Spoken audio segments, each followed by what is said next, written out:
सुनो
तो पोसा नहीं करी के नहीं सुन तो किसी का भी वीडियो है निकालते बीटा पास्ता वीडियो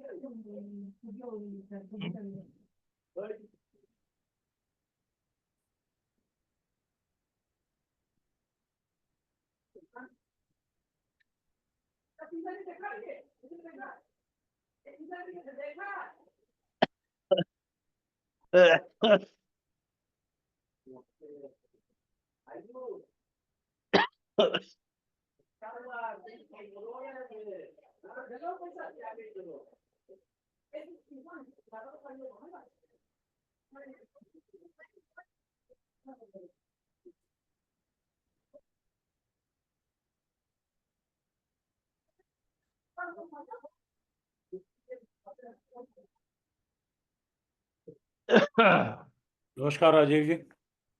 नमस्कार बदलानी जी। नमस्कार मिली जी। नमस्कार मिली मैडम। नमस्ते आप सबको।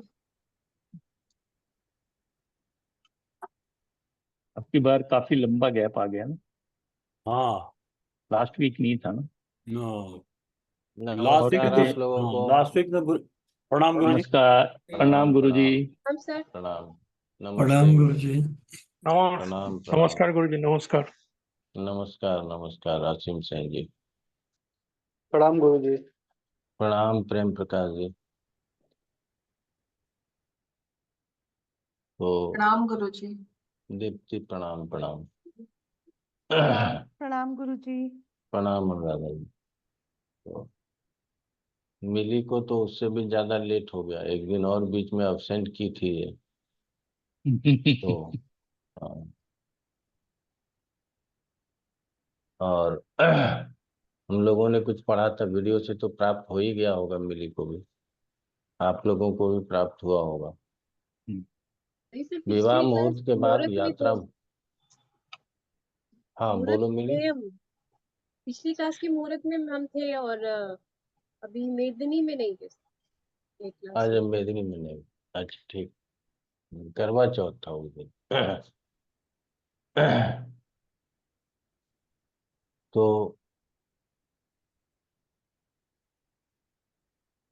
अनुराधा जी, मिला था, मैंने यूआरएल भेजने के लिए अनीता को बोला था, भेजी थी? नहीं गुरु जी नहीं मिला। ओशो का बताइए, मैंने ओशो का कल ही रात में उसको बोला था कि यूआरएल भेज देना। नहीं गुरु जी ओशो वाला नहीं गुरु जी मिला। आप जो कह रहे थे क्लास में वो। हाँ हाँ हाँ वही वाला नहीं हाँ मिला। वो लिंक भेजा है मैडम ने, वो यूट्यूब का है। वो यूट्यूब हाँ पे उसी का है वो। भेजा है। यूट्यूब वाला तो आया है पर मैंने देखा नहीं है। आप कुछ अलग से हाँ। कह रहे थे गुरु जी। ना ना, यूट्यूब वाला है, ओके। वही देखना। गुरु जी जी बदलानी जी बताइए मेरा है गुरु जी कुछ। जी बेटी। हाँ बोलो। मुहूर्त का ही क्लास चल रही है और मुहूर्त वाला ही प्रश्न है जो दीपावली को लेकर अभी चल रहा है विचार, उस पे गुरुजी आपका क्या विचार है? एक मैंने वाला तो वाला। परसों अपने लाइव क्लास में ही अच्छा, लाइन बोला। बता दिया है। फिर भी बता देते हैं कि हम और आप 31 तारीख को ही दीपावली मनाएंगे, क्योंकि लक्ष्मी पूजन का जो मुहूर्त होता है वो अगर दोपहर वाला जो मुहूर्त है, अभिजीत मुहूर्त, उसको छोड़ दिया जाए तो 12 बजे रात्रि में निशा रात्रि का मुहूर्त होता है। उसके बाद गोधूली बेला, जिसको शाम का समय कहते हैं, वो वाला मुहूर्त होता है, जिसका कि विशेष महत्व है। और 1 तारीख को गोधूली बेला में और निशा रात्रि में अमावस व्याप्त नहीं है, अर्थात एकादशी तिथि प्रथमा तिथि आ गई तो एक अमावस्या की तिथि जो है वो गोधूली बेला से पूर्व ही प्रारंभ हो जाएगा। मैं पंचांग देख करके बताना चाहूंगा, 1 मिनट रुक जाइए।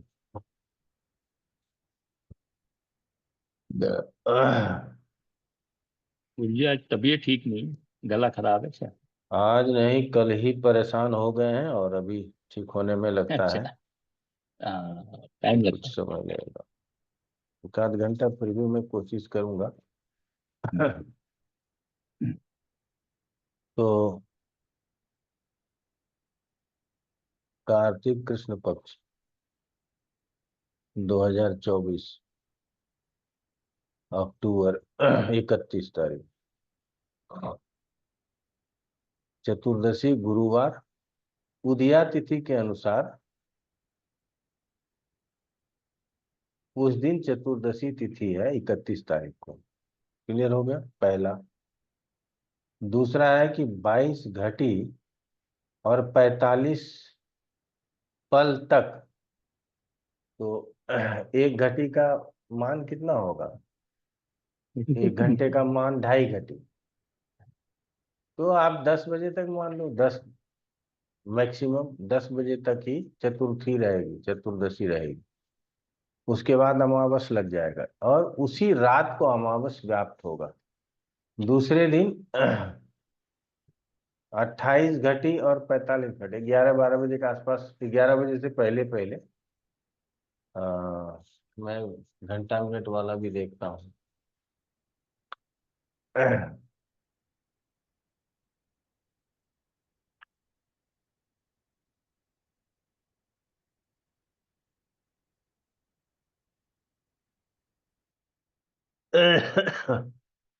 हाँ,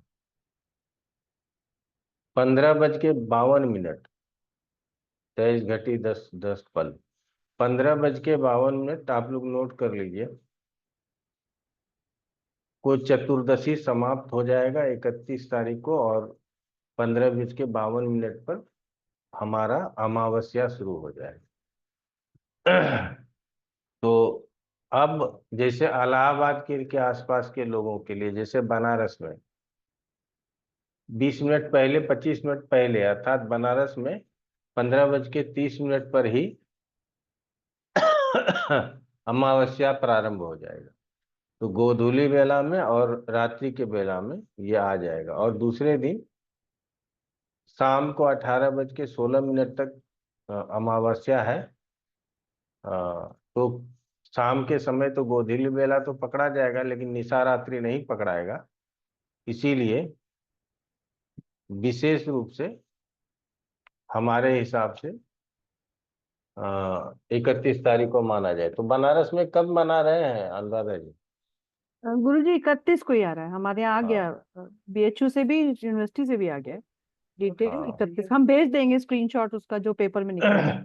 हाँ और जो आप बता रहे हैं वही है कि निश्चित काल जो जिसमें पूजा वृष लग्न का भी डिसाइड शायद वो नहीं आया, नहीं है। हाँ जो स्थिर हाँ। लग्न है वो नहीं वो बताया उन्होंने। वो मैं अभी बता देता हूँ, वृषभ लग्न अभी बता जी जी, वैसे है 31 को ही देता। है।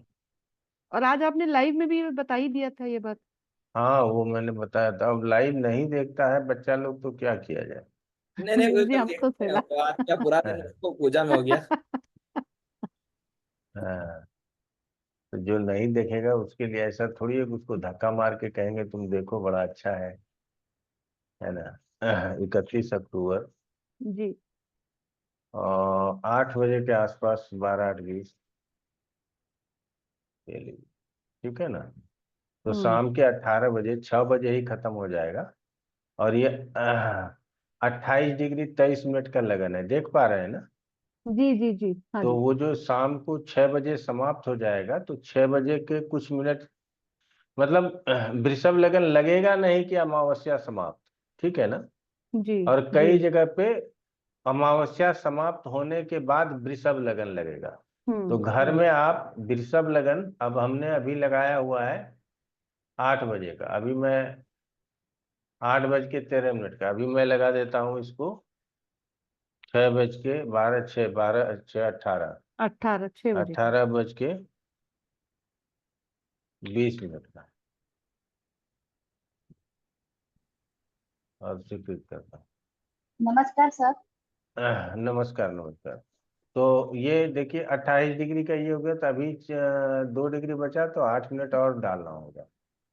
8 मिनट और डालते हैं, 28, 30 कर देते हैं, 6:30 कर देते हैं। अब आ गया ना वृष लगन।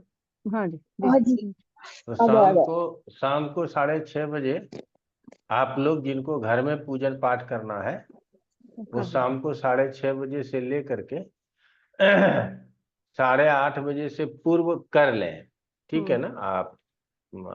और जिनको निश्चित काल का करना है, वो आप 11:30 से लेकर के 12:30 के बीच को रखेंगे, तो सब जगह के लिए निश्चित काल आ जाएगा, ठीक है। तो 11:30 बजे आप पूजन पे बैठ जाइए। आपके लिए जब 12 बजेगा, जब दिल्ली में भी 12 बजेगा, भागलपुर में भी 12 बजेगा, तो इलाहाबाद में भी 12 बजेगा, और वो लोकल मीन टाइम होगा।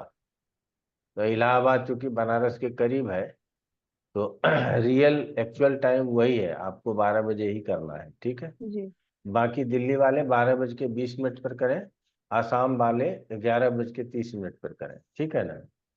तो इस तरह से वो डिग्रियों के हिसाब से अलग हो जाता है। तो हर जगह का पंचांग अलग निकलता है, तो लोग उसके हिसाब से कर लेंगे, ठीक है ना। अब गुरुजी इसी में इस हमने, बारी सॉरी। इसी पे हमने ना दिल्ली का डेट ऑफ बर्थ लगाया है। अभी इसको बनारस का लगा देंगे तो ये मेष लगन में फिर वापस चला जाएगा, ठीक है ना। तो फिर 20 मिनट हमको आगे पीछे जाना पड़ेगा। तो इसीलिए आप लोगों के लिए हमने एक मोटा मोटा समय दिया, जो शाम को 6:30 से 7:30 में पूरे भारतवर्ष में वृष लगन व्याप्त रहेगा, ठीक है ना। तो ये 1 घंटे का टाइम महत्वपूर्ण है, इसको यूज कर लीजिए। हम भी इसी 1 घंटे को पकड़ने का कोशिश करते हैं।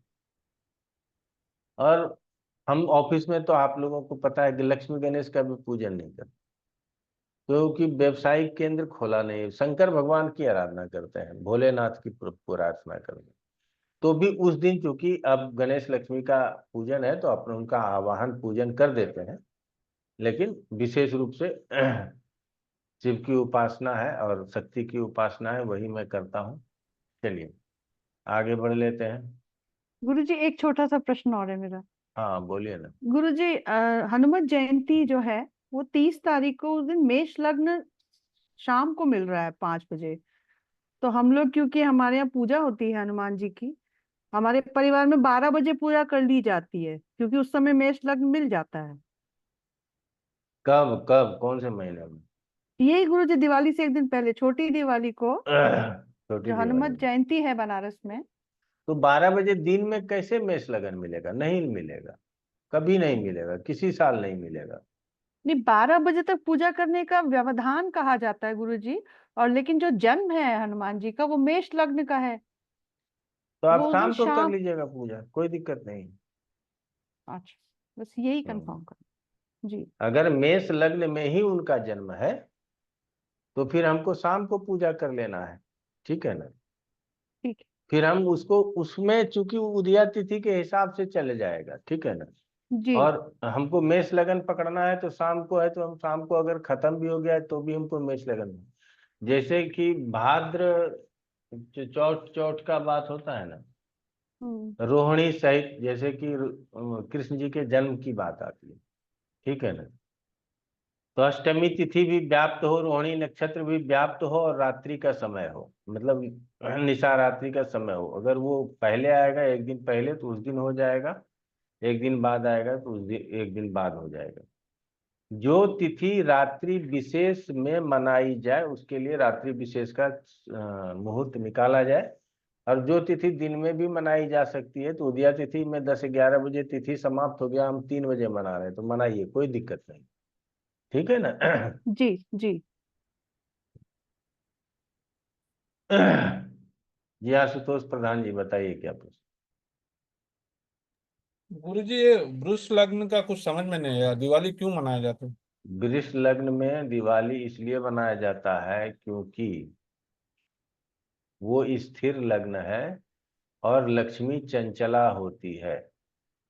हम स्थिर लग्न में यदि दीपावली नहीं बनाते, लक्ष्मी पूजन मनाते हैं, करते हैं, लक्ष्मी पूजन का विशेष महत्व बताया गया है, तो हमारे घर में स्थिर लक्ष्मी का वास होता है, हमारे घर में लक्ष्मी कभी विदा नहीं होती, इसीलिए कहा जाता है। और निश्चित काल में क्या है कि अभी आप लोगों को फिर से दिखा देते हैं।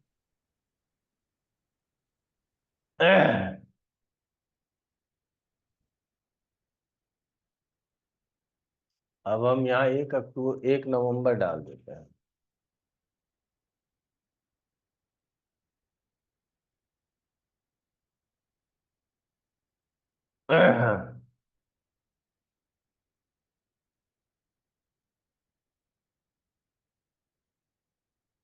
कौन सी राशि आ गई? कर्क राशि आ गई ना। कर लेकिन जी। हमको निश्चित काल भी लेना है, और कर्क के बाद वाला जो राशि है ना, सिंह राशि भी पकड़ना है। तो आपको जो पकड़ा जाए, अब सिंह राशि पकड़ने के लिए यहाँ बच्चों को 48 मिनट और जोड़ना है। तो अच्छा, 1 नवंबर को यहाँ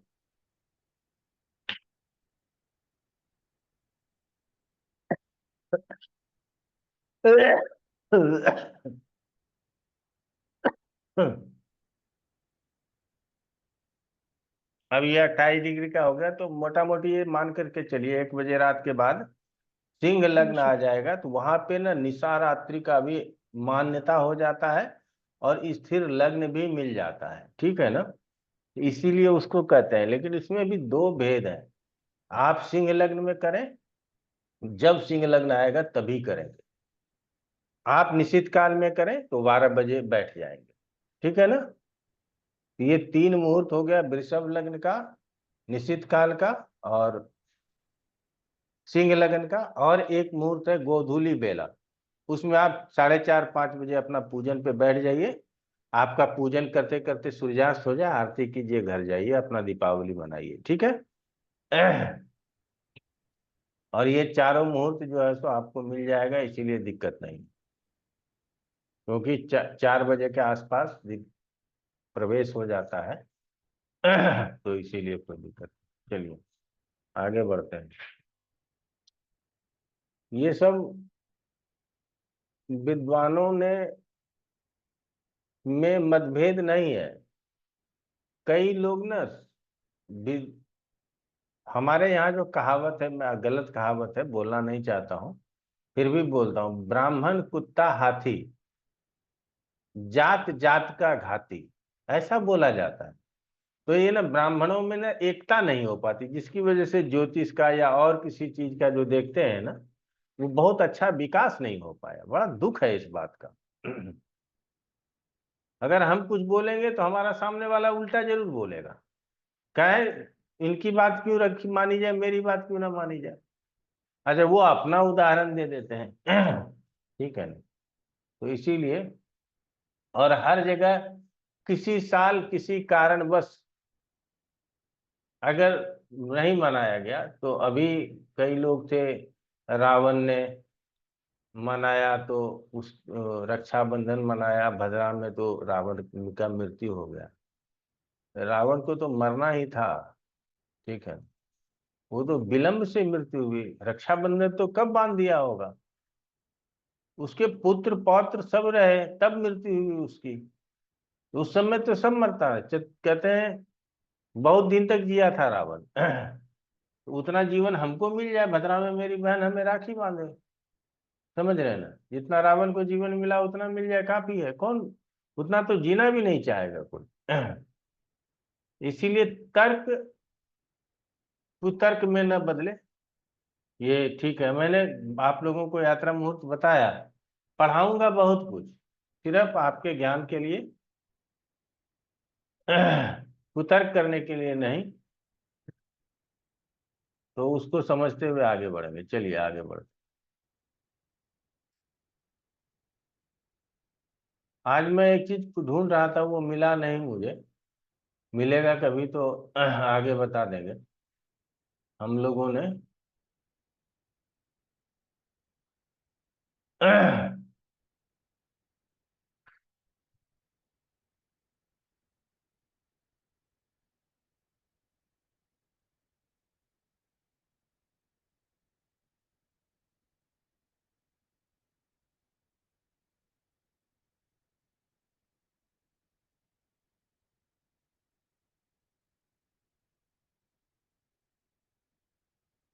हाँ, तो हम लोगों ने छोड़ा हुआ था दिशा और वार। दिशा में वारसूल और नक्षत्रसूल एक ही साथ, दिशासूल एवं नक्षत्रसूल ऐसा लिख सकते हैं।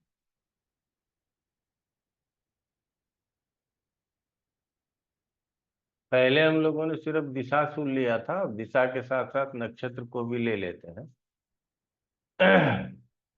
तो जानकारी हमारे पास बहुत हो, उपयोग कम से कम उपयोग में यदि काम चल जाए तो हमारे लिए अच्छा है। और जितनी जानकारी होगी उसके बाद आगे धर्म सिंधु वगैरह पढ़ेंगे तो आपके ज्ञान में आ जाएगा, सारी बातें आप समझ पाएंगे।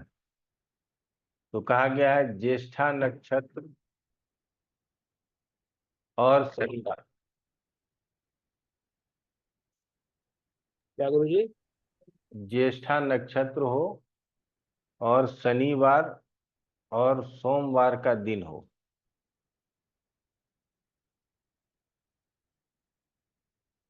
एक तरफ नक्षत्र लिख लो, दिन लिख लो और दिशा लिख लो। इस तरह से अगर बनाना चाहो तो टेबल बन जाएगा। मैं बना के दिखाता हूं। नक्षत्र के बाद हमने कहा क्या, दिन वार और दिशा। ये ऐसे बना लो, ऐसे ये हो जाएगा। तो ज्येष्ठा नक्षत्र शनिवार और सोमवार, और पूर्व दिशा वर्जित है, न करें पूर्व दिशा की यात्रा में। पूर्वा भाद्रपद, वार में गुरुवार लिख लो और दिशा में दक्षिण दिशा लिख लो, न जाए।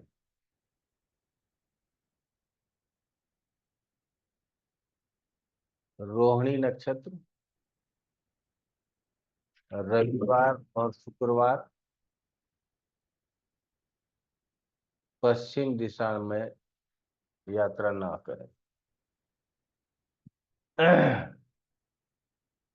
उत्तरा फाल्गुनी नक्षत्र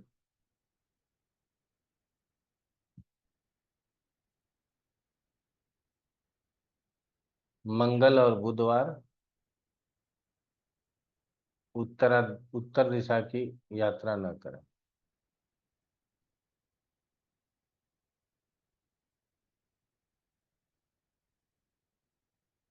ये तो हो गया नक्षत्र और वार त्याज। इसमें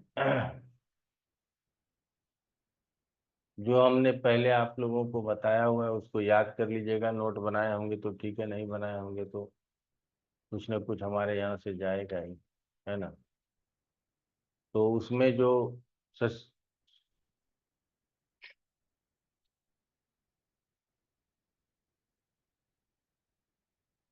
शनि मुख सोम मुख ऐसे दर्पण मंगल को गुड़ करिए अर्पण। फिर याद आएगा कभी तो लिखा देंगे, ठीक है ना, अभी आप लोग रहेंगे। तो ये दिशा अब आ जाता है काल। काल हम लोग क्या कहते हैं, अपराहन काल, पूर्वाहन काल, ठीक है ना, बोलते हैं ऐसे। गुरुजी प्रणाम। दिशाशूल लिखवाए थे? हाँ, दिशाशूल लिखवाए थे पहले? नक्षत्र उसमें नहीं डला था, नक्षत्र नहीं हाँ डला। हाँ, नक्षत्र नहीं डला। हाँ, तो इसमें नक्षत्र भी डाल दिया। तो तो सर इसमें इसी नक्षत्र पड़े तब नहीं करनी है, उस दिन में भी नहीं करनी है यात्रा? दिन और नक्षत्र दोनों पड़े, दिन भी पड़ेगा तो आपको सिंपल दिशाशूल भी बताए हुए हैं और नक्षत्र के साथ भी बता दिया। अब आप कंबाइंड करके देख लीजिएगा। पहले जो हम साधारण में बता देते हैं उसमें बताया हुआ है। चलिए आगे बढ़ते हैं। त्याज काल पूर्वहाने ध्रुव मिश्र भैर्न नृपतेर यात्रा न मध्यान्ह काले। इसको छोड़िए, आप ध्रुव और मिश्र संज्ञक नक्षत्रों में पूर्वाहन काल, उसमें भी आप ऐसे लिख लीजिए, यहाँ टेबल बना लीजिए, नक्षत्र और काल। इस तरह। तो यहाँ लिखिए ध्रुव और मिश्र संज्ञक। अब ये पहले आप लोगों को लिखा दिए हैं, दिक्कत हो जाएगी तो फिर बाद में भी लिखा देंगे। ध्रुव और मिश्र संज्ञक नक्षत्र पूर्वाहन काल। पूर्वाहन, दोपहर से पहले को पूर्वाहन काल कहेंगे। ध्रुव और मिश्र संज्ञक हो गया। मध्याह्न काल तीक्ष्ण संज्ञक। तीक्ष्ण संज्ञक मध्याह्न, अर्थात दोपहर के समय मध्याह्न काल में यात्रा बढ़ी। 12 से 1 बजे ले सकते हैं गुरु। अभी बता रहे हैं। अपराहन काल लघु संज्ञक।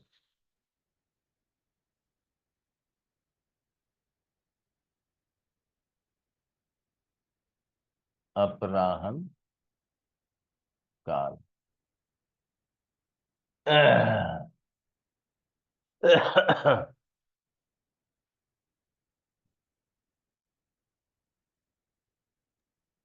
गुरुजी मध्याह्न काल में क्या लिखा था? तीक्ष्ण संज्ञक। तीक्ष्ण संज्ञक। हाँ, तीक्ष्ण नक्षत्र लिख लीजिएगा तो भी हो जाएगा।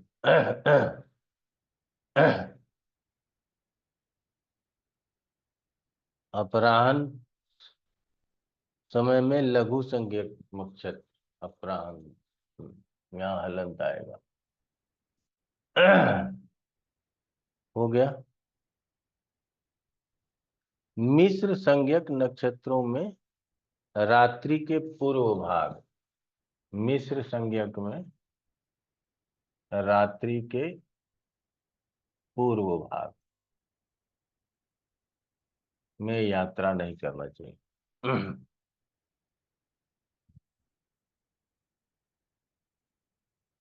उग्र संज्ञक में रात्रि के मध्य भाग, उग्र संज्ञक में रात्रि के मध्य भाग। और चर नक्षत्र में, चर संज्ञक में रात्रि के अंत भाग, अंत भाग। यहां तक समझ में आया? यात्रा नहीं करनी चाहिए।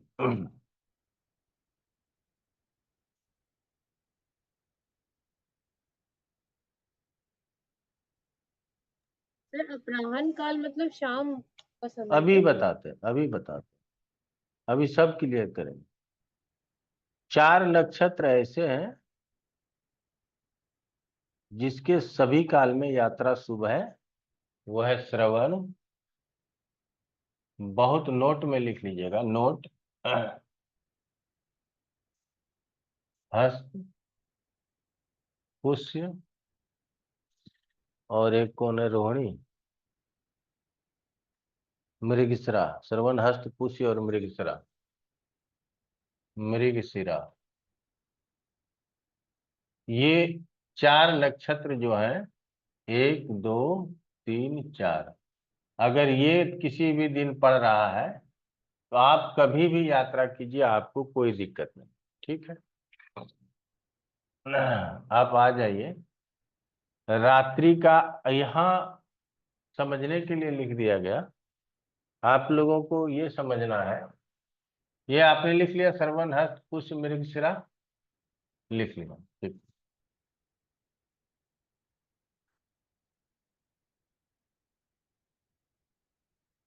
3 प्रहर या काल, काल ये कभी कभी प्रहर का भी प्रयोग किया जाए, वो 3 है। पूर्वाहन,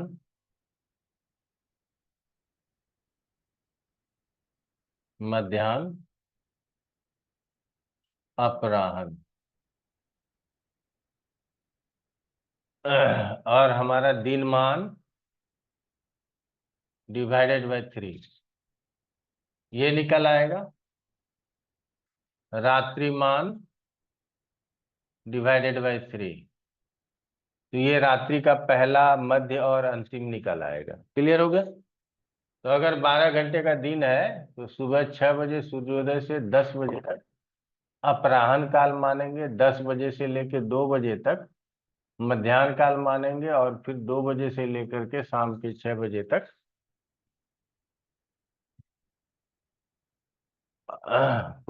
इसको पूर्वाह्न मानेंगे, इसको मध्याह्न, इसको अपराह्न मानेंगे। ठीक है ना? तो रात्रि में भी उसी तरह से कर लेंगे, रात्रि का पूर्वाह्न, मध्याह्न और अपराह्न, या पूर्व, मध्य और अंत की रात्रि। ठीक है, यहाँ तक में कोई दिक्कत नहीं होनी चाहिए। समझ में आ गया आप लोगों को? किसी को कोई प्रॉब्लम नहीं? 4 नक्षत्र कौन कौन से हैं, याद हो जाएंगे, बोलिए एक बार। श्रवण, हस्त, पुष्य, मृगशिरा। श्रवण, हस्त, हस्त, पुष्य और पुष्य। मृगशिरा। हाँ, तो हस्त का स्वामी कौन है? चंद्रमा। गुरु है। चंद्रमा, चंद्रमा है ना? देखो ना, उंगली पे गिनो ना, मघा, उत्तरा, फुल्गुनी, पूर्वा, चंद्रमा, फाल्गुनी। हस्त, हस्त और चंद्रमा। श्रवण का चंद्रमा, हस्त और मृगशिरा का श्रवण का चंद्रमा है, इसीलिए मैं रोहिणी ढूंढ रहा था। तो ये 2 का चंद्रमा स्वामी हो गया, और एक पुष्य जो नक्षत्र सम्राट कहलाता है। पुष्य नक्षत्र सबसे अच्छे नक्षत्र कहे गए हैं, जबकि इसका स्वामी शनि है। ठीक है, और मृगशिरा, ठीक है ना, मृगशिरा का स्वामी मंगल हो। ठीक है ना? तो हमारा यहाँ पे रोहिणी नहीं लिया गया, हस्त और श्रवण 2 चंद्रमा के नक्षत्र लिए गए, और एक मंगल का और एक शनि का शनि का। नक्षत्र है। ठीक है ना? 2 उसके नक्षत्र लिए गए। तो ये मन में, या धीरे धीरे ये प्रैक्टिस में लाते रहोगे तो याद हो जाएगा, हस्त, श्रवण, मृगशिरा और पुष्य। ठीक है ना? मैं सोच रहा था कि तीनों सिर्फ पुष्य अलग से है, और तीनों जो है सो चंद्रमा के नक्षत्र हैं, लेकिन ऐसा नहीं है। मुझे जो याद आ रहा था ऐसा अलग है, तो अलग ही हमको याद करना है।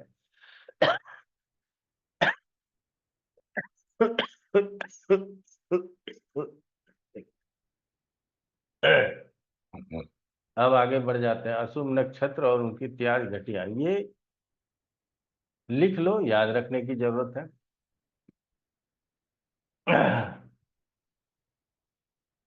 कहा जाता है तीनों पूर्वा, तो आप लोग तीनों पूर्वा लिखिए। तो कहाँ से शुरू करेंगे? पूर्वा यदि हम कहें तीनों लिखने के लिए तो शुरू कहाँ से करोगे? पूर्वाषाढ़ा, पूर्व क्या है पूर्वाषाढ़ा फाल्गुनी, से शुरू करोगे? पूर्व फाल्गुनी, पूर्व पूर्व आषाढ़, पूर्व भाद्रपद। हाँ, पहले लिखो पूर्वा फाल्गुनी, पूर्वाषाढ़ा, पूर्वा भाद्रपद। उसके बाद लिखो, नीचे लिखते जाना, वो एक लाइन में नहीं लिखना। मघा, कृतिका, मघा, भरणी।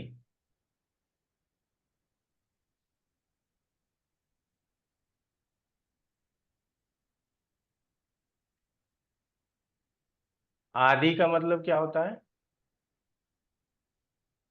अंत या प्रारंभ? प्रारंभ। प्रारंभ।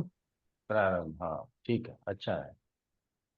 तो अब आप लोग लिखिए, जो पूर्वा फाल्गुनी लिखा उसका ना 16 घटी, प्रारंभ की या आदि की, जो भी लिखना हो, प्रारंभ की 16 घटी। पूर्वा भाद्रपद का, पूर्वा आषाढ़ा का प्रारंभ की 21 घटी।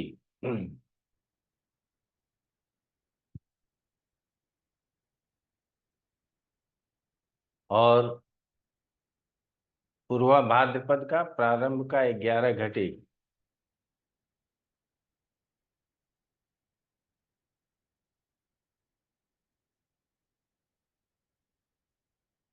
कृतिका का 7 घटी।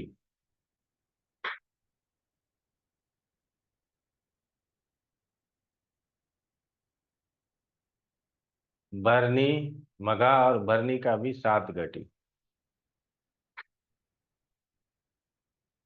अत्यंत निषिद्ध है, अर्थात इसको नहीं लेना चाहिए।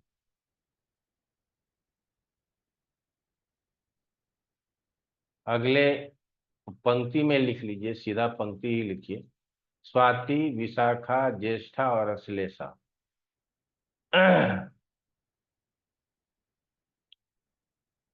इन सब के आरंभ की 14 घड़ी अत्यंत निषिद्ध है।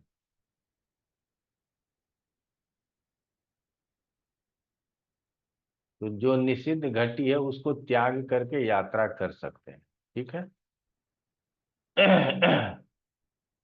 जैसे पूर्वा फाल्गुनी का 16 घटी त्याग करना है, तो 16 घटी त्याग करके उसके बाद हम चलेंगे, आगे बढ़ेंगे, और जो है सो उसके बाद वाले घटियों में यात्रा किया जा सकता है, कोई दिक्कत नहीं।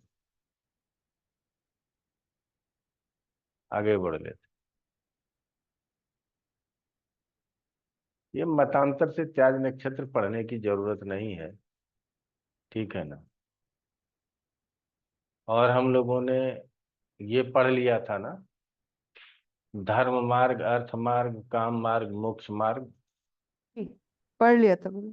हाँ, ये भी पति पढ़ राहु लिया था। चक्र, हाँ जी। हाँ, पथिक राहु चक्र। दूसरा जो हमने टेबल बनाया था एक लंबा चौड़ा, वो भी पढ़ लिया था, तिथि चक्र। नहीं गुरु जी, तिथि चक्र पढ़ाना था। अरे नहीं भाई, पढ़ा दिए। कर लिया था वो कि किस स्थिति में कौन सी दिशा में कैसे रहेगी यात्रा। हाँ, आप लोगों को मैंने पढ़ाया था। हाँ, जिसका फोटो मोर चिंतामणि में था ना, वो वाला।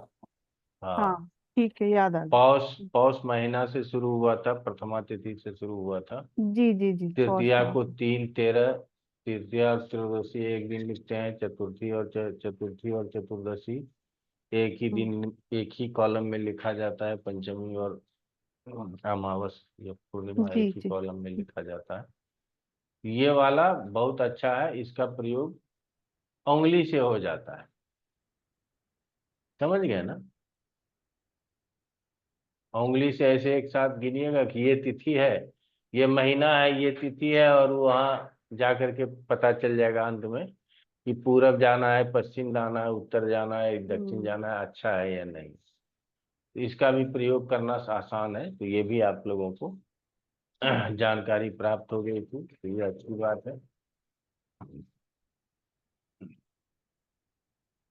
अब एक कहा जाता है कि यात्रा में सर्वांग ज्ञान,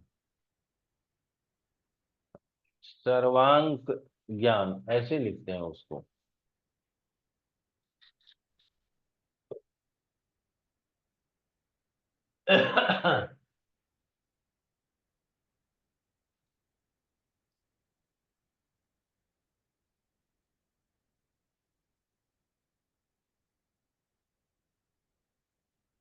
सर्वांक, अंग, क और ज्ञान, ये होता है।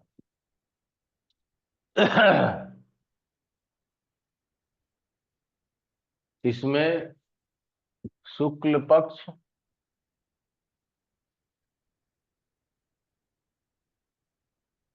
प्रतिपदा को एक तिथि मानते हैं, एक अंक मानते हैं, एक अंक। तो शुक्ल पक्ष पंचमी को कितना अंक मानेंगे? 4। 5 हो जाएगा। 5। शुक्ल प्रतिपदा, अच्छा प्रतिपदा को 1 तो पंचमी हाँ 5। सती। जी। अब कृष्ण पक्ष प्रतिपदा कितना अंक हो जाएगा? 16। 16। 16। ठीक, ऐसे ही बढ़ते जाएंगे। ये समझ में आ गया, नंबर 1 हो गया। अश्वनी नक्षत्र से 1 मानेंगे, नक्षत्र अश्वनी 1 मानेंगे तो रोहिणी 4 हो जाएगा, रेवती 27 हो जाएगा। ठीक है, मघा 10 हो जाएगा। क्लियर हो गया? हाँ या ना? जी। और तीसरा है रविवार को 1 मान। तो किसी के पास पंचांग है? जी। तो आज का तिथि निकालिए। आज की सप्तमी गुरुजी। का आश्विन है या कार्तिक है? कार्तिक गुरुजी। कार्तिक कृष्ण पक्ष, आज तारीख हो गया अक्टूबर का 22 या 23 तारीख है। 23 तारीख। 23 तारीख। 23 तारीख है तो सप्तमी तिथि हो गई। जी। तिथि सप्तमी तो कृष्ण पक्ष सप्तमी हुई। कृष्ण पक्ष यहाँ लिखते हैं, कृष्ण पक्ष सप्तमी। तो कितना हो जाएगा? 15 और 7 5 22। ठीक है, 22 हो गया।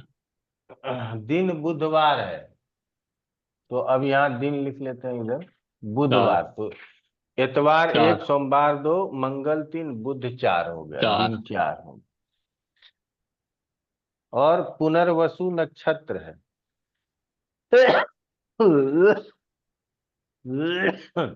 अश्वनी, भरणी, कृतिका, रोहिणी, मृगशिरा, पुनर्वसु, छठा हो गया। तो नक्षत्र क्या हो गया? 6 हो गया। क्लियर हो गया?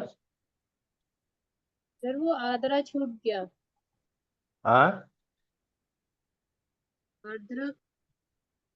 आद्रा छूट गया। हाँ, अश्वनी, भरणी, कृतिका, रोहिणी, आद्रा, पुनर्वसु 7वां नक्षत्र हो गया। ठीक है ना? अब ठीक है मिली? अब बताएगी नहीं, बताओ। हाँ जी ठीक है। हाँ, तो कहता है कि ये जो 3 संख्या हम बार आदि से प्राप्त किए, तो इन तीनों संख्या को योग करके 3 जगह रखें। बड़ा ये प्रचलित नियम है। तो ये तीनों का योग कर लीजिए। तो 22 4 26 7 33। 33। 33। 33। 33। 11 11 11 3 का। 3 जगह पे रख लिया हमने। ठीक। पहले को 7 से, दूसरे को 8 से और तीसरे को 3 से भाग दें। ठीक है, यही भाग देना है। तो भाग दीजिए भाई। 28, 7 × 28 7 × 5 = 35। तो 28 के 5 बाद कितना बचा? 5 5 शेष 5 बच गया। 8 × 32, शेष कितना एक बचा? 1 एक और ये तो 11 × 3 = 33, शेष कितना बचा? शून्य शून्य 0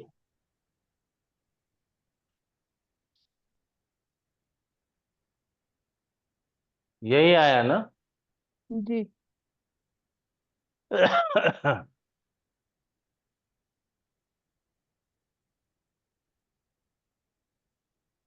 तो तीनों स्थानों में से किसी में भी शून्य आ जाए तो यात्रा हमारे लिए शुभ नहीं होता है। तो लिखिए, प्रथम में शून्य हो तो अत्यंत दुखी होते हैं यात्रा करने से।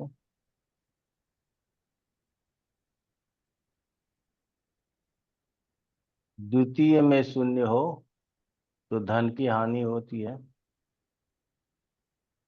और तृतीय में शून्य हो तो मरण होता है। इसका मतलब है कि आज यात्रा नहीं करना चाहिए। समझ में आ गया? लेकिन कितने लोगों ने यात्रा किया होगा आप लोग जानते हैं। तो ये एक विधा है, इसको याद रखिएगा। इसीलिए कहा गया सर्वांक चक्र, सर्वांक ज्ञान। यह हमको तिथि का, नक्षत्र का और वार का ज्ञान हो, उसके आगे जो अंक रखे जाएं उन सबको जोड़ करके 3 अलग जगहों पर रखे जाएं। और इस प्रकार की विधि कई एक प्रयोग में मुहूर्त में लाया जाता है और वैदिक गणित में बताया गया है। तो इससे हम लोग इसको प्राप्त करते हैं। ठीक है ना? अब एक होता है यात्रा में महाडल तथा भ्रम दोष। लिखिए, यात्रा में महाडल तथा भ्रम दोष।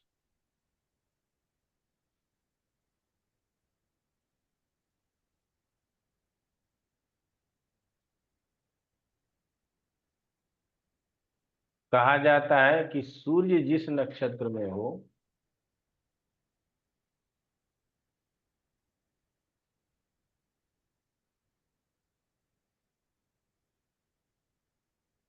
उससे चंद्रमा के नक्षत्र तक की संख्या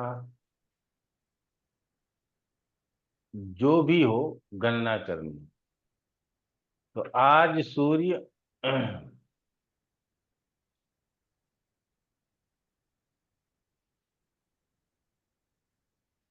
चित्रा नक्षत्र में है, तो चित्रा लिख लीजिए। और चंद्रमा पुनर्वसु नक्षत्र में है। आज सूर्य चित्रा और चंद्रमा पुनर्वसु नक्षत्र।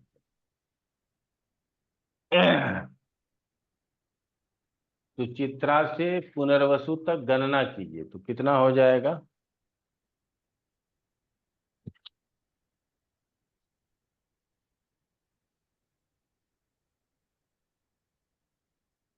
पुनर्वसु से चित्रा नहीं गिनना है, चित्रा से पुनर्वसु। 21 हो रहा है गुरु जी। इस सर इसमें अभिजीत नहीं लेंगे नहीं, अभिजीत नहीं लेंगे। तो 21 आएगा। 21 आ गया, उसको 7 से भाग दीजिए। 3 शेष, शेष की बात करेंगे। 0 शून्य शून्य। तो भाग देने से 2 या 0 शेष बचे तो महाडल नामक दोष बनता है, अशुभ फलदायी होता है। 3 और 6 शेष बचे, नीचे लिखिएगा। इसी को भाग देने पर 3 और 6 शेष बचे तो भ्रम नाम का दोष समझना चाहिए और यात्रा त्यागना चाहिए। ये भी अशुभ फल को देता है।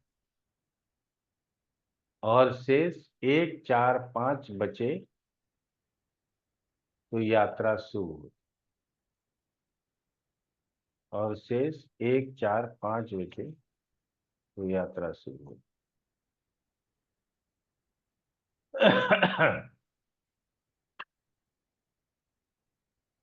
गुरुजी अगर दोनों में 7 से कम का अंतर हो तो क्या लेना है, उसको 0 लेना है?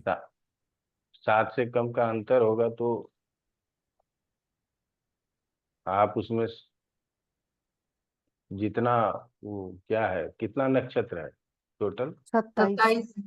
27 नक्षत्र जोड़ दीजिए। ठीक है।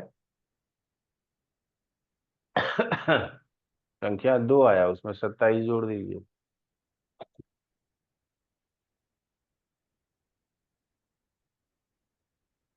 संख्या 5 आया, उसमें 27 जोड़ दीजिए, फिर भाग दीजिए। तो ये तो हो गया, मोटा मोटा आप लोगों ने समझ लिया। अब क्या है, हर मैं ढूंढ रहा था पत्रिका में, आप लोगों को यदि मिले तो बताइएगा। पहले एक कुंडली प्रो था, उसमें आ जाता था। अब अखाड़ा चक्र और घात चक्र बनता है। ठीक है, आप लोगों ने पत्रिका में देखा। मैं कोशिश करूंगा प्रिंट व्रिंट करके, यदि घात चक्र कहीं से मिल जाए तो ठीक है, नहीं तो एक बार फिर से कोशिश करूंगा। मुझे घात चक्र बनाना आता था, अगर वो रिकॉल हो गया तो भी और अच्छा, आप लोगों को भी बता दूंगा। घात चक्र वही होता है कि संघात चक्र? अब ये मुझे नहीं पता। अब अखाड़ा चक्र और घात चक्र होता है। अब सम लगा दी तो ये मैं अब दुविधा में पड़ गया। इस पे संघात चक्र होता है, फर्स्ट राशि, 12th राशि और 8वीं राशि का वो त्रिकोण बना के। ना ना, ये नहीं। ये घाट घात चक्र में घात नक्षत्र, घात तिथि, घात वार, घात काल, ये सब आता है। घात प्रहर कि जिस आदमी का घात चक्र बनेगा वो उन तिथियों का, उन वारों का, उन नक्षत्रों का प्रयोग किसी चीज में नहीं करेगा, वो आपका घात चक्र हो गया। ठीक है, तो तो सबके लिए अलग अलग होगा। मैं पढ़ा दूंगा, पढ़ाने में दिक्कत नहीं है, लेकिन मेरी परेशानी क्या है, मैं इसको बनाना ही भूल गया। ठीक है ना, अब बनाने कहीं सिखाया गया हो तो मैं उसको पढ़ूंगा तो आप लोगों को भी ज्ञान दे दूंगा, नहीं तब तो पढ़ा तो दूंगा ही, नहीं पढ़ाने में कोई कष्ट नहीं है, पढ़ा दूंगा। ठीक है, गुरुजी ये चंद्र कालानल चक्र वही है क्या? नहीं वो इसमें अलग, भी ऐसा बोला जाता है कि नहीं वो अलग। ठीक है, घात वार, घात तिथि, घात नक्षत्र, घात योग, ये बनता है सब। हर समझ राशि गए? का रहता है ना गुरुजी, चंद्रमा के अकॉर्डिंग शायद ये पूरा। आज चंद्रमा के आधार पर बनता है यार, नहीं पता है तभी तो बोल रहे हैं। हाँ वो अभी ध्यान हमको याद रहता तो अभी बता देते तुमको। लेकिन मैंने कहा कि अगर वो मुझे नहीं भी मिलेगा इस 8 दिन में, तो भी मैं आपको यात्रा में क्या वर्जित करना है, वो मैं किस राशि वालों के लिए क्या करना है वो मैं बता दूं। ना, लेकिन अगर हमको बनाने आ जाता तो कितना मजा आ जाता है ना, ये ज्यादा अच्छा होता है। तो आज हम अपने तरफ से इतना ही रखेंगे। आप लोगों की तरफ से यदि कोई प्रश्न मन में विचार आ रहा हो तो कर लीजिए।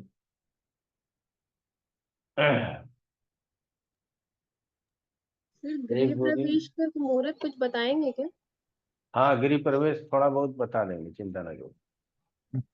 गुरुजी मेरा एक क्वेश्चन है। जो हम दृक पंचांग जो ऐप डाउनलोड किए हैं, इसमें एक समय दे रहा है अप टू 25/18। तो ये क्या है गुरुजी? मुझे नहीं है दृक पंचांग का नॉलेज। मैं तो अपने पंचांग से ही काम चला लेता हूँ। ये करण का दिया है गुरुजी, और बहुत सारा केस में 24 से बेउन यूज करता है। करण तो बहुत साधारण है। आप तिथि के प्रारंभ और तिथि अंत को 2 भागों में बांट दीजिए, वहां से करण हो जाएगा। इसलिए उसको ज्यादा करने का जरूरत। ठीक है ना? क्योंकि 24 वाला मान क्रॉस कर जा रहा है, इसमें मुझे समझ में नहीं आ हाँ रहा तो है। 24 वाला मान तो क्रॉस करेगा ही। तो जरूरत थोड़ी है कि 12 घंटे का ही एक करण हो, ये जरूरी नहीं। ठीक है। ये नक्षत्र में भी ऐसा हो रहा है गुरुजी? हाँ, नक्षत्र में भी ऐसा हो रहा है? नक्षत्र में करण देखते ही नहीं, करण तो तिथियों में होता है। नहीं गुरुजी, ये जो टाइम का जो बात बोल रहा है। अच्छा नहीं, उसका ज्ञान नहीं है। अब उसने किस आधार पे किया है नहीं पता। ठीक है ना। और बहुत सारा गुरुजी बोलते हैं कि राहु कालम, यमगंड, दुर्मुहूर्तम, वर्जम, इसमें बहुत सारा दिया है, तो ये वो हम एवॉइडेबल लोग मुहूर्त है। हमारे मुहूर्त चिंतामणि में राहु काल को यात्रा मुहूर्त में लिया ही नहीं गया। तो बाकी साउथ इंडिया में लिया जाता है तो लिया जाता है। हम्म। आप इतना जितना पढ़ा रहे हैं इतना थोड़ी लीजिएगा, दो चार चीज लेंगे, हम यात्रा बनाएंगे। इतना लेकर के यात्रा ही नहीं बनेगा कभी, बता रहे हैं ना। तो इसीलिए इतना लेने का जरूरत है। सर और दीर्घ दीर्घ पंचांग पे जो भी कुछ है आप अभ्यास कीजिए। हो सकता है अभ्यास करते करते आ जाए, रेफरेंस पूछ लिया कीजिए। आ, अब मैं तो निकाल ही नहीं पाता, बड़ा मुश्किल होता है। मैं अपना फ्रेंडली है, किताब से ढूंढना ज्यादा आसान है और गूगल पे ढूंढना मेरे लिए ज्यादा मुश्किल है। ठीक है ना। इसीलिए अपने बगल में किताब रखता हूँ, गूगल पे ढूंढने जाओ तो 100 गलतियां निकल के आता है। और विश्वास ही नहीं होता है कि अब तो विश्वास ही नहीं करते कि ये वाला चीज सही लिखा है कि नहीं। मीनू ने एक दिन लिख दिया कि पराशर के जो ऋषि थे, जिसके वो वशिष्ठ थे, गुरु वशिष्ठ पराशर के गुरु थे। हमने कहा ये तुमने कहाँ से लिया? तो बोला गूगल से। हम बोले गोली मारो गूगल को और कहीं जा करके देखो, अगर लिखता है तो ठीक है, नहीं लिखता है तो ये कुछ भी लिख देता है ये लोग। ठीक है ना। और एक ने वशिष्ठ लिख दिया तो सब लिखना शुरू कर देगा, तो वो बाप का नाम ही गायब हो जाएगा। समझ गए ना। तो इसीलिए तो और आप काल की गणना के इतिहासकार, हमने कई बात ऐसी है जो बड़े बड़े इतिहासकार होते हैं, लेकिन आजकल तो सब खाने पीने वाले हो गए हैं, खाते हैं पीते हैं, अपना आयशो आराम की जिंदगी जीते हैं, गुजार लेते हैं। बहुत कम ऐसे होते हैं जो क्या कहते हैं, गहनता से किसी भी चीज का रिसर्च करते हैं। ठीक है ना। अब जब हम वेद व्यास और महर्षि पराशर और मैत्रेय की बात करेंगे तो हमको लगेगा कि ये समकालीन है। ठीक है ना। अब उस समकालीन में विदेश में कौन हुआ? ईसा मसीह से 5000 पूर्व, ईसा पूर्व 5000 पूर्व जो है सो कहा जाता है कि महाभारत काल हुआ और उसमें ही महर्षि पराशर हुए और वेद व्यास उनका पुत्र हुआ और मैत्रेय उनका शिष्य हुआ। तो कई जगहों से मिलान करके आपको ये कई वशिष्ठ हुए, कई अत्रि हुए। आप सोचेंगे कई अत्रि कैसे हो सकते हैं? तो नाम की बात है। दूसरा, हम जो सतयुग कलयुग त्रेतर द्वापर की बात करते हैं, इतना ही थोड़ी है, ये कई बार घटा ना। हम इस कलयुग में आए हैं, क्या उस कलयुग में थे? उसके पहले जो कलयुग गुजरा उसमें थे, उसके पहले जो कलयुग था। ये चतुर्युग जो है ये कितनी बार घटित हो चुका है ये हमें नहीं पता। प्रलय होता है, सतयुग से प्रारंभ होता है। ठीक है ना। तो हम चि- चलिए अब ज्यादा लंबा हो जाएगा फिर किसी दिन। ठीक है ना। हाँ अनुराधा जी बोलिए। गुरुजी बस एक छोटा सा प्रश्न रेमेडी से रिलेटेड है। बोलिए ना। कहते हैं मुदित पाठ सुंदरकांड का करना चाहिए अगर कोई मंगल की दशा अच्छी ना हो या कौन सा षडाष्टक में पाठ हो। सुंदरकांड का? मुदित पाठ गुरुजी, मुदित ये पाठ क्या? उसमें ये क्या हो? ये यहाँ पे गुरुजी बनारस में बोलते हैं उसको मुदित पाठ कहते हैं। सुंदरकांड के पहली चौपाई से 17 दोहे तक, फिर 17 से 31, 31 से 45, 45 से 60, इस तरह 4 बार में सुंदरकांड का पाठ किया जाए। और या अच्छा। 41 बार सुंदरकांड का पाठ कराते हैं मुदित पाठ के नाम से। क्या इसका क्या मतलब है गुरुजी? 41 बार ही क्यों सुंदरकांड? ये शास्त्रीय मत नहीं है, अच्छा। आपकी परंपराओं में है तो आप इसको ले सकते हैं, शास्त्रीय मत नहीं है। क्यों? क्योंकि तुलसीदास अभी हुए हैं, जी समझ रहे हैं ना? ये 1700, 1800, 1600, 1700, 1800 इसी 3 ईस्वी के बीच हुए हैं। मैं बता सकता हूँ, ठीक है ना? तो अब रामचरितमानस को शास्त्रीय ग्रंथ में भी शामिल नहीं किया गया है। क्लियर हो जी गया? हाँ जी रामायण, वाल्मीकि रामायण को आदि काव्य माना गया। मानस को पाठ के रूप में माना जाता है कि आप पढ़िए, आनंद लीजिए, श्री राम कथा सुनिए, आनंद विभोर हो जाइए। बाकी इसका कोई रचनात्मक उपयोग नहीं है। क्लियर हो गया? फिर भी हम सुंदरकांड पढ़ते हैं और कहते हैं कि हमको इससे लाभ होगा, चाहे जो भी हो, ठीक है ना? जी हमारे भांजे ने सुंदरकांड न जाने कब से पढ़ रहा है और अभी तक पढ़ ही रहा है। हर मंगलवार को पढ़ता है, पहले तो शनिवार को भी पढ़ता था, अब थोड़ा शनिवार को बंद किया। हर मंगलवार को, चाहे उसको 5 बजे ऑफिस निकलना है तो 3 बजे रात में उठ जाएगा और सुंदरकांड पढ़ के जाएगा। और वो जेल भी गया, बेल भी लिया, पत्नी भी अलग हुई, सब काम उसी का हुआ। समझ गया ना? तो मैं ये नहीं कहूँगा, क्योंकि ये मानस को हमारे शास्त्रीय बुकों में, जैसे वेद, उपनिषद या आदि काव्य, इसमें शामिल नहीं किया गया है। वहां महाभारत को भी नहीं किया गया है। महाभारत में भी बोला गया है कि विष्णु सहस्त्रनाम और गीता निकाल दो, तो महाभारत एक इतिहास ग्रंथ है, उसके अलावा और कुछ नहीं है, इसको पढ़ने की जरूरत नहीं है। भागवत को लिया गया, ठीक है ना? तो इसी तरह से मानस का कोई स्थान शास्त्रीय बुकों में नहीं है। हमारे आगे जित हम कल कोई चीज लिखें, किसी किसी को किसी भी उपनिषद को अपने लय में गा दें, तो वो शास्त्रीय बुकों में काउंट होगा, ऐसा नहीं है। लेकिन चूंकि सरल भाषा में लिखा गया है और हर जनमानस उसको पढ़ सकता है, वाल्मीकि रामायण हर जनमानस नहीं पढ़ सकता, इसीलिए लोग उसकी ज्यादा मान्यता करते हैं। अब जय हनुमान ज्ञान गुण सागर, जय कपी सतुन लोक उजागर, ठीक है ना? इसको पढ़ने से भी लाभ मिलता है, ठीक। ठीक है तो हम लोग अपने मन से और श्रद्धा से जो करते हैं उसी से लाभ हानि है, बाकी और कुछ नहीं है। तो इसीलिए गुरु जी यहाँ पे, परंपराओं में है। जी यहाँ तो पे इसीलिए मैंने कहा वहां की परंपराओं में है तो आप उसको करते हैं, कोई बात 11 बार, 21 बार, 41 बार मुदित पाठ होता है। नहीं पता हमको। 41 बार का मीनिंग ही नहीं पता। जिससे जो बोलेगा ना उसको भी नहीं पता कि क्यों 41 बार।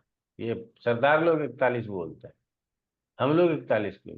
11, 21 समझ में आ रहा है, समझ गए ना? 41 क्या हो? चलिए 11, 21, 51, 108 ऐसा समझ में आता है। 101, 1100, तो 4100 ये नहीं तब और पूछ मृत्युंजय लीजिए। महादेव मंदिर में होता है पाठ गुरु जी इसका। हाँ कोई होता कष्ट होगा। में है तो वो कहते हैं कि आप सुंदरकांड का 41 मुदित पाठ करा लीजिए। हाँ हाँ ठीक है, होता होगा। बहुत जगह बहुत तरह की परंपरा है, मान्यता है, लोगों को उससे लाभ मिलता है, ठीक है जी ना? ठीक है। तो हाँ ये शास्त्रों से संबंध नहीं रखता, परंपराओं से संबंध रखता है, ठीक है। जी धन्यवाद गुरु हाँ जी। मिली, कुछ पूछना है तुमको? तुम्हारा मैंने मैसेज पढ़ा नहीं ढंग से, पढ़ लूंगा तो जवाब दे दूंगा। सर बस ये पूछना है कि सर राहु काल कैसे देख, मतलब होता क्या है? मतलब बहुत सुनते हैं, बहुत लोग बोलते हैं कि राहु काल में नहीं करना, होता क्या है ये कुछ राहु? नहीं होता है, अगर तुम लोग ज्यादा जिद करोगी तो एक दिन लिखा देगी, बाकी हमको याद नहीं। सभी पंडितों को याद रहता है, हमको याद नहीं। मैं राहु काल मानता नहीं। ठीक है।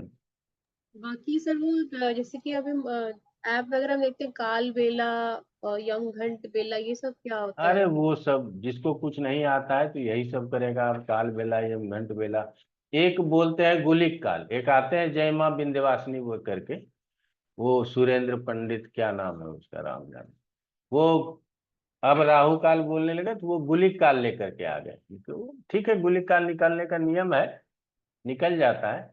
तो अब वो बताते हैं, तो लोगों को ऐसे पीछे मत पड़ो, इतना जानकारी लेने की जरूरत नहीं है। हम लोग धीरे धीरे पढ़ते बढ़ते रहे आगे, पढ़ते रहे आगे, यही बहुत, ठीक है ना? चलो आज इतना ही रहने दो। नमस्कार। प्रणाम सर। प्रणाम गुरु जी। प्रणाम गुरु जी।